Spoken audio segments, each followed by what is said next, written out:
What is going on, guys? Today we're going to be talking about some new projects that I found, some projects that really don't have any following yet, really don't have any eyes on them yet. So I really just want to show you guys these projects, and then we're also just going to talk about some new things that I'm seeing in the market, where I see the market going, and just the whole vibe of the market. It's kind of weird. I don't know if you guys have felt it recently.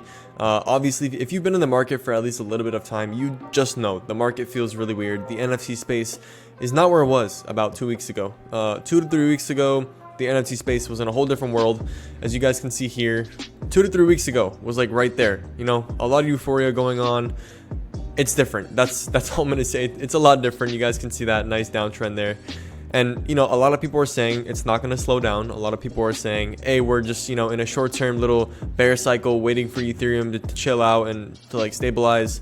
Hey, look, there's a lot of weird shit going on in the world. There's a lot of catalysts and factors and variables that are making all of this happen, right? And I'm going to go over a lot of that in the video. But what I want to do in this video, my main goal in this video, is just to focus on these lower supply projects, these projects with either a cheaper mint or some cool teams, just overall good stuff. I know I've been seeing a lot of, you know, shady shit in this space, a lot of people getting exposed left and right, a lot of just weird things happening, right? Again, not the greatest start to a video in terms of like energy and stuff, you know, with how I see the market, but again, that's just the truth. So what I'm going to do in terms of the projects that I'm going to be speaking about today is I'm going to start with the more obvious ones, and then I'm going to talk about some projects that you guys have probably not heard of, some projects that are super degen plays. So now the first one I'm going to go over is DeFi Friends, right? With this project, I genuinely like it. I love this art, I really do. And we can see here, it just feels different. It just looks different, and the vibe is just very genuine. So we can see this here as we can keep going down. These guys have really taken their time. As you can also see here, no whitelist giveaways anywhere. You can't go anywhere on their page and see a whitelist giveaway. It's all just simply tons of engagement through, you know, really good looking art and really good looking posts, and their page looks super clean, which is what we like to see, obviously. So again, props to DeFi Friends for taking the longer route and taking the more respectable approach. But we can see here 5555, and I don't know exactly what their mint price is, but I did speak to the founder a while back, and like this was when they were really small, and the guy seems super cool. He's Ibrahim here. Also, he has done a bunch of other things in his life with like other ventures, and he's launched successful businesses, and he has all that cool stuff going on. But you know, we have the rest of the team here, and you guys can go ahead and click on their Twitter and check them out. Again, I don't know how docs they're going to be going. I don't know how far they're going to be going in terms of showing their face and all that. And as we can see, as we keep going down, the website just looks really cool, in my honest opinion. It just looks like it's been well thought out, right? So DeFi Friends, props to you. I really like with what you have going on here. And obviously, guys, with this video, you know, nothing is sponsored. There's no paid promos. And also, if I have whitelist for any of these projects, I'm just going to go ahead and say it. But for this project, I do not have whitelist. I just genuinely like it, and I hope I can get a whitelist soon for this. Obviously, I think it's still very early. I think there's still a lot of whitelist spots available for you guys to go ahead and get. You just got to go in their Discord.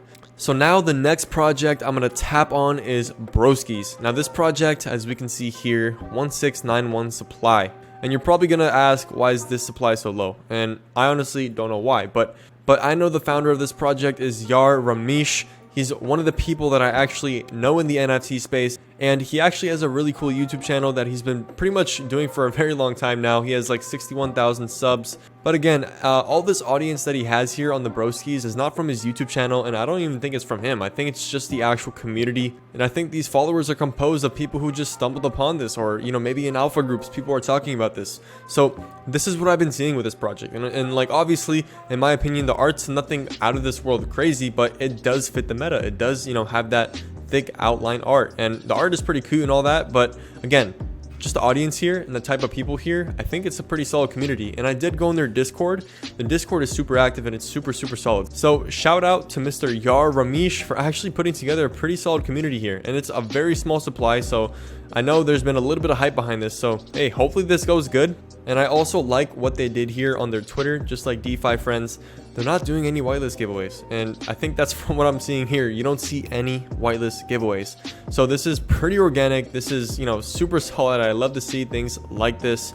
shout out to Mr. Yar Ramesh putting together a really solid community here, and I hope this does well, and I genuinely think it will do well. And the mint price on this one is a little bit more expensive, and I think it's at like 1.6 something, so just something to keep an eye out for. But again, super small supply and a pretty solid community here, so let's see where this one goes. Now the next project here is actually something that you can kind of call it degenerate, right? Like, not really a lot of people have heard of this project, Tactical Tigers, right? And I don't really know what this is. I don't know the team. I don't really know anything about this, right? All I know is that 333 supply, and I know that the way that they're running this project and like the marketing and the way that the whole Twitter is ran and all that, and with the art, it's very similar to a few projects that I know of that did very well. So when we look at these like couple of factors here with that 333, that pixel art, and like just the whole GIF and everything, and like similar engagement, projects I see that had similar stuff to that were Artificial Intelligence Club, their Genesis collection of 314 pieces. Look what happened to that in terms of floor price. And the mint was very cheap for this. So the ROI is crazy, not just, you know, in a month or something, but right off the bat. Now the next thing we have here is very similar to also Tactical Tigers, and that's Zooverse. Again, very similar, very cheap mint, 444 supply. And look, that pixel art. Here we see the same thing, that pixel art. So I don't know, possibly this might be able to do very well if they can actually incorporate maybe some like alpha channel or some type of utility to it. I think it can do very well. And again, all these projects, I don't know if they're going to do well in a week or 2 weeks, or even before their launch or after their launch. I don't know. So you have to follow along with these projects as they keep going. You cannot just blindly mint because I'm saying to check out this project here. That's all I'm saying. Check out the project, and that's all. Again, for this one, I don't have the whitelist. For broskies, I do have the whitelist, so I just wanted to put that out there. But again, guys, I just think that obviously this one has very similar features to some other projects that have done very well. So I just want to make the correlation there so you guys can understand where I'm making these assumptions from. And I want you guys to know where I'm making my thesis from. It's basically from past experience on seeing these other projects doing very well. Now, the next project I want to tap on is Atomo, friends. This one, again, I don't really know too much about. I don't have the whitelist, and I think I should take a deeper look into this. But right off the bat, you can tell the art looks, you know, very meta-ish, right? Which basically means that it's following the current trends in the market, or the at least trends that were around a week ago. Again, we don't know where the market's going. It's very weird, very volatile, very weird. So we can see here, at least it's like a little bit of a GIF we have going on here. To be honest, their whole Twitter page is very, as you can say, disorganized. It's not really clear. It's not professional. So I just wanted to put that out there for this team if they wanted to at least, you know, make a few improvements. It just doesn't look the best. But here we have the collection that's made by Mr. Father Atomo, or I don't know. I don't have his name. It looks like his name is Pedro Baez or something in that realm. So it looks like he's an artist that's been around for a long time, as we can see here. But the only thing that really caught my eye here for this project was not just the art, but the 111 supply, right? And these are all one of ones. What usually happens here for these like ultra low supply projects, not like these like Artificial Intelligence and Zooverse, like those have a couple hundred, but like this ultra low supply, what you'll usually see is a lot of people buying into the project right after mint, trying to get a FOMO play in, trying to get a quick flip in, and then right after like about a couple days to like a week grace period, you'll start to see people stop making sales on OpenSea and people stop having interest in this project, all because of, you know, hey, the flip opportunity is gone. Now all the other opportunities that were able to be made have already been taken by someone else who's already profited off the project. So just keep an eye out for that. That's what usually happens for these projects. Again, I don't know where this project's going to go. I don't even know if it's going to have a successful launch. So you just have to keep your eye on that. Now, a couple of other things I wanted to tap on for you guys were that I found this new tool called Parsec. Someone in Dark Echelon community showed me this, and I honestly think it's very cool. So what we can do here is, for this example, I'm going to check out cartoons because I'm going to be tapping on cartoons in a second. We can see here like a couple of different analytics here for cartoons. Like, let's say I want to bring in the NFT Firehouse page. You can basically call it, or tab. Basically, I'm just going to open this up, and it shows like the latest sales on OpenSea. This is the free version, but I think if you go ahead and buy like the $100 a month version, you can go check out all the other stuff. Again, not a paid promo or sponsorship. It's just something I saw that it was pretty cool. Might as well show you guys. It's free, like a 14-day free trial. So check it out. It looks pretty cool. It's pretty helpful for people who can't afford those tools. So definitely check that out. Now, with what I wanted to really talk about, right? I wanted to talk about the cartoons project. Now, this is something you guys have to be very careful for. This is something that a lot of people are going to be, falling for a lot in this type of market because there's not a lot of money to be made right now in terms of quick flip plays. So what happened here for cartoons is a lot of people made rumors that Gary Vee or Gary Vee's team was buying these cartoons NFTs and making them their profile picture, right? That was the word around the block. Now, Dark Echelon got this word very, very early on, and we actually had a couple of people in Dark Echelon. We actually have a couple of shot callers like Rad Hatter and a couple of other really cool people in Dark Echelon. Shout out to you guys. They made a call at around this like 0.6-ish range, 5.5 range. Again, I don't know the exact, but it was around this range.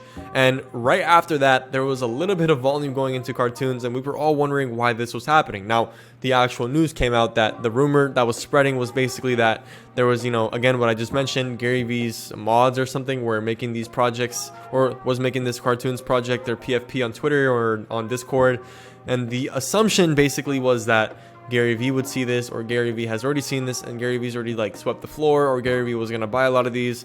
So again, I don't know whose idea this was to like tell everyone to go buy it, but a lot of people started buying and FOMOing into this cartoons project right off the floor, and then we can see a fat dump, right? So basically what I'm trying to say here is that these FOMO degen plays don't last a long time. It's always quick flip plays. People are going to try to brainwash you to hold it. Hey, you use your own mind. If you want to be that guy, do it. Be the bag holder. But look, again, we saw about a 50% loss almost immediately. We can go into the 1 hour time frame or a 4 hour time frame. We can just see that happen within the span of, I can almost say, like an hour and a half. So that's a pretty big loss for anyone that was trying to make that quick degen FOMO play. Again, that's just what happens when you try to make quick money. You're gonna lose a lot of money. It's very risky. Take your losses, take your wins, guys. That's just how the market's looking right now. Again, I want you guys to stay positive about this space, since obviously I don't think we are going to go straight to zero from here, but I think that we're going to see a big retracement as we've already seen. And obviously a lot of people were calling bear market about right here when we saw, on like that early February stage, a lot of people were calling the bear market. I said no. We saw a little bit more spikes. I thought that it was going to be able to continue for a little bit. And then around a couple days later, around like Valentine's Day in February, I kind of said, hey, it's a little bit of a bear market now. Let's chill out. And then we just saw a fat retracement. And that's what happens, guys. When you get a lot of volume, you're going to get a retracement. But again, is this volume going to come back? This one feels a little weird, and I would, feel weird to tell you if it is going to come back, because I just genuinely don't know. Here's a little bit of an explanation on the NFT Macro Cycle. Now, what that basically means is like the longer term outlook on the cycle of the NFT space here in 2022. Now, here, NFT Edge basically made a really good tweet here and showed a really nice graph here on some really good information. So shout out to NFT Edge. I found this on Twitter and I want to show you guys. Basically, this person said, we are currently living in the death phase of the NFT macro life cycle. Being in crypto since 2016, I've survived my fair share of bear markets. While your favorite influencer is manic, depressed, or keeps shilling you NFTs, let's dive in. How to crush the death phase. So here we see this whole chart, and I think this is very impressive for this person to put this together. So here we see early or late 2021, the PFP narrative started popping up out of nowhere. CloneX, Azuki, Bored Apes, all that stuff started popping up, right? That's the start narrative. I would say that's a little bit earlier than December-ish, but I see where this is coming from. Now we go into early 2022, which is January. PFP blue chip projects grow. So blue chips moon phase, right? So the Bored Apes, they flipped the crypto punks, and then Azukis went from 1 ETH to 18 ETH. CloneX went from 5 ETH to almost 28 ETH. And then there was tons of ETH airdrops. And then now we go into the derivative mayhem, which is basically end of January to like early February. And this was a very short period of time where the PFP narrative in full mayhem, which is basically the PFP narrative in full mayhem. So there was derivatives left and right, which is like anime derivatives, woman derivatives, meme derivatives, like literally everywhere, right? Even punk derivatives were going crazy, and Bored Ape derivatives were just going wild. And every mint was flipped for like a 3x in the matter of hours. So what that basically means is people were just making money crazy from these shitty derivatives, shitty copy off projects, right? And that led to where we are now, right? The death phase. So like late February, early March, the narrative implodes, and there's like key signs that we're going to be going down. And the indicators for that are that there's too many new mints that drop below mint price relatively quick, momentum on blue chips fade away, and the attention spam cannot keep up with the amount of new projects. The narrative implodes. So this is a huge case of oversupply, not enough demand, right? And just obviously too many people were hopping in the space and saw that just every project was not doing well, so they just kept flipping them. And I think that this chart and this graph is perfect. It really does explain the time periods correctly. It explains the actual little bullet points correctly and all that. So shout out to this person. This is very correct. And you know, this downtrend here, we don't know if that's a fact, if it's just going to keep on going down, but for now we do need a cool out period. We do need like a reset, and I think that's going to happen. But again, there's always a chance that we can just pretty much bounce up from here. A lot of people are saying we're gonna have one last bounce. I don't know. Again, there's always going to be an opportunity in this space, but I would say stick within those quality projects with quality teams that are actually bringing real value to you.